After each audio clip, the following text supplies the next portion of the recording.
ஜாதியை யாராலும் அழிக்க முடியாது. ஜாதியில் உள்ள ஜாதியால் ஏற்படுகின்ற வேற்றுமைகள், ஜாதியால் ஏற்படுகின்ற அடக்குமுறைகளை அழிக்க வேண்டும். அது நிச்சயமா நடக்கணும். அது பாட்டாளி மக்கள் கட்சியோட மைய கொள்கை. ஒரு ஜாதியை வச்சு இவங்க கீழ் ஜாதி, இவங்க மேல் ஜாதி, நான் தான் சுப்பீரியர், நீ இன்ஃபீரியர், இந்த மனநிலை போக்கணும். சினிமாவில் போய் ஜாதி ஒழியும், இல்ல மேடையில போயிட்டு ஜாதியற்ற சமுதாயம் பேசினா ஜாதி ஒழியாது. ஜாதியில் உள்ள வேற்றுமைகள், ஜாதியை வைத்து வேற்றுமைகள் ஒழியணும். அது என்ன செய்யணும்னா, அப்படி அடக்கப்பட்ட ஜாதிகள், ஒடுக்கப்பட்ட ஜாதிகள், அவங்க எல்லாம் படிக்க வைக்கணும், வேலைக்கு கொடுக்கணும்.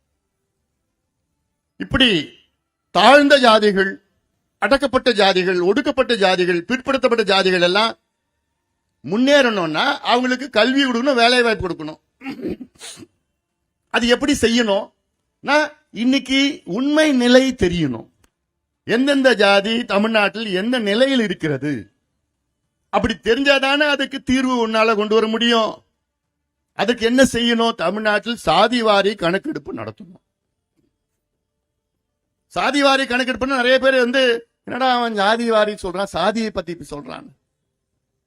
சரி, உங்களுக்கு சாதி பேரை பிடிக்கலையா, சமூக நீதி கணக்கெடுப்புன்னு வச்சுக்கோங்க, இல்ல திமுக கலைஞர் கணக்கெடுப்பு கூட வச்சுக்கோங்க. உங்களுக்கு தான் கலைஞர் பேர், எல்லாத்துக்கும் கலைஞர் பேர் தான் வைக்கிறீங்களே. இந்த கணக்கெடுப்பு கலைஞர் கணக்கெடுப்பு வச்சுக்கோங்க. அப்பயாவது ஸ்டாலின் அவர்கள் கணக்கெடுப்பு நடத்துவாரான்னு தெரியல. ஸ்டாலின் அவர்கள் என்ன சொல்றாரு தெரியுமா? இன்னைக்கு நான் சாதிவாரி கணக்கெடுப்பு தமிழ்நாட்டில் நான் நடத்த மாட்டேன், எனக்கு அதிகாரம் இருக்கு, அதிகாரிகள் இருக்கிறார்கள், நினைச்சனா ஒரே மாசத்துல என்ன நடத்த முடியும், சட்டம் இருக்கு, நிதி இருக்கு, அரசு நிதி இருக்கு, எல்லாம் இருந்தோம், எனக்கு மனசு இல்ல.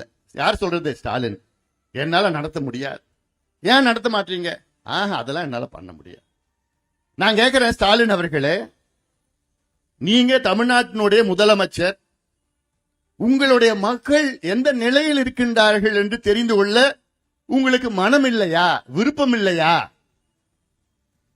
ஒரு நிர்வாகம் செய்கின்றவர் யார் இருந்தாலும் அவர்களுடைய மக்கள் எந்த நிலையில் இருக்கின்றார்கள், எத்தனை பேர் படிச்சிருக்கிறாங்க, எத்தனை பேர் வேலை இல்ல, எத்தனை பேர் படிப்பு இல்ல, எத்தனை பேருக்கு வீடு இல்ல, எத்தனை பேருக்கு வருமானம் இல்ல, தெரிந்து கொள்ள உங்களுக்கு விருப்பம் இல்லையா? ஸ்டாலின் அவர்களே, என்ன ஆட்சி செய்கிறீர்கள்?